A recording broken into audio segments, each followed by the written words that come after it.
with us. This, So we're Rockwood. from Nerds and Beyond. We're doing a lot of coverage of all the groups and bands that are here. We have a couple of Rockwood questions, so that's probably going to be Emma's. Sure. And then we have a couple about your new album and stuff. Okay, so the first question is, well, maybe you can do it for your friend. Sure. How would you describe Rockwood if you had to describe it to someone in one word? One word? Yeah. Drunk.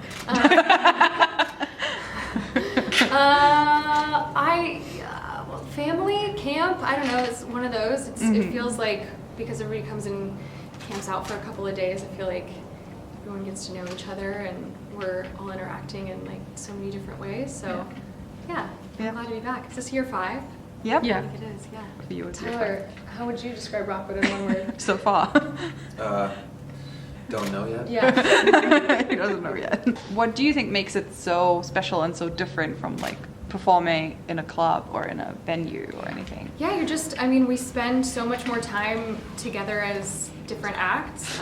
So we all get to know each other really well in the green room, and we all get to know each other's music really well. So I think it's just a much more, the duration of it alone makes it just a much more intimate experience. Is there a collab or a duet that you're looking forward to doing, or that you would like to try out this year that you can tease about? I think Rob, Benedict, and I are gonna do a set one of the main nights, because we have done some of the like stage hits and stuff together. We have some repertoire, so I think he and I are gonna take, instead of my set one of the nights, we're gonna do a little 3 or 4 song set. So That would be fun. cool. Yeah. Awesome. Well, this is kind of a nerdy and geeky fan base because a lot of us come from watching a television show, obviously. Is there something you guys geek out or nerd out about? In general? In general. Politics. Well, I had a dream last night that I was having dinner with some Democratic presidential candidates, so I probably listened to too many podcasts. I'm a cat nerd for sure. Yeah, that's like all my Instagram pages. It's just like scrolling videos of cats. So yeah. There's podcasts for cat lovers as well. Are there really? What do we talk about? One is called the Purrcast. Purrcast. It's called the Purrcast. What do you talk about? They talk to people about their cats. Yeah.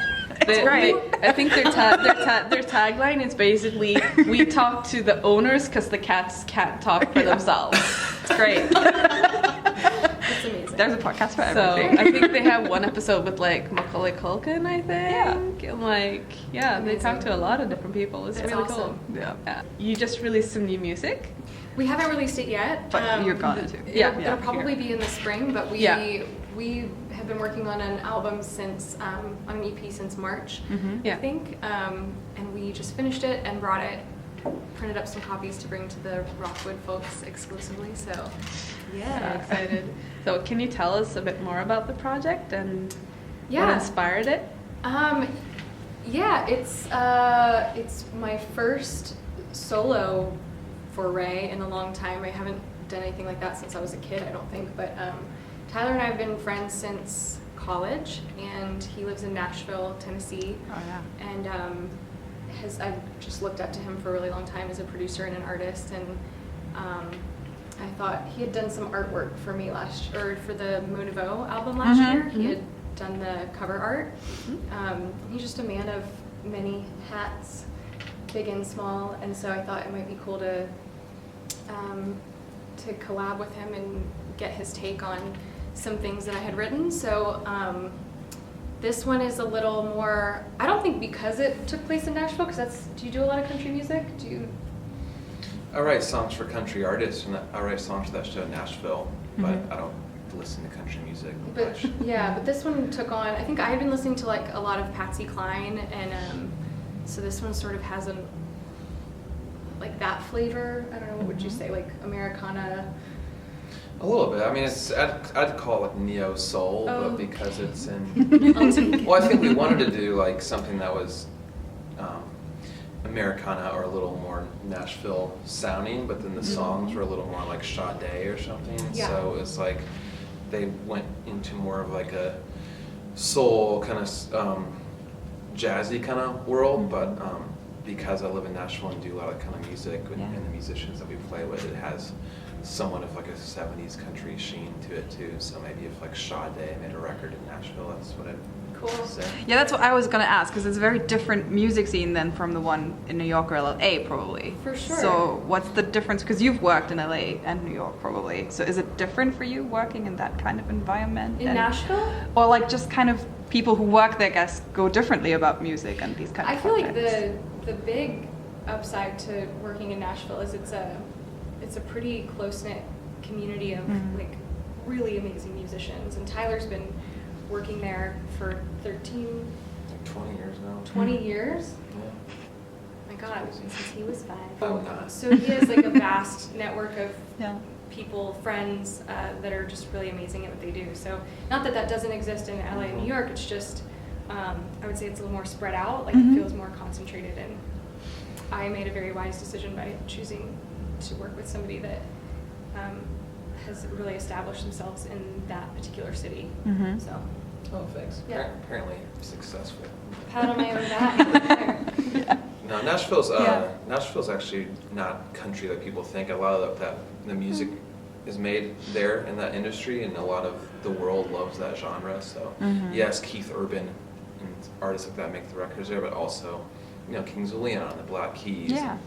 Alabama Shakes, and all those bands are based there. And most of the music scene actually like isn't country, but country is like the cash cow that Yeah. we all do kind of side jobs for in order to like pay for to make cool stuff.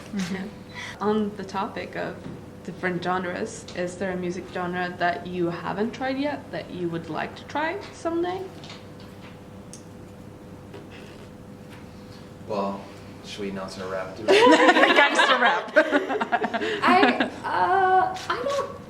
I don't know. I feel like I have a classical music background and come from like musical theater and stuff like that. So I sort of have dabbled in all of them, and I think when I write, it just comes out the thing that's like closest to me, I guess. So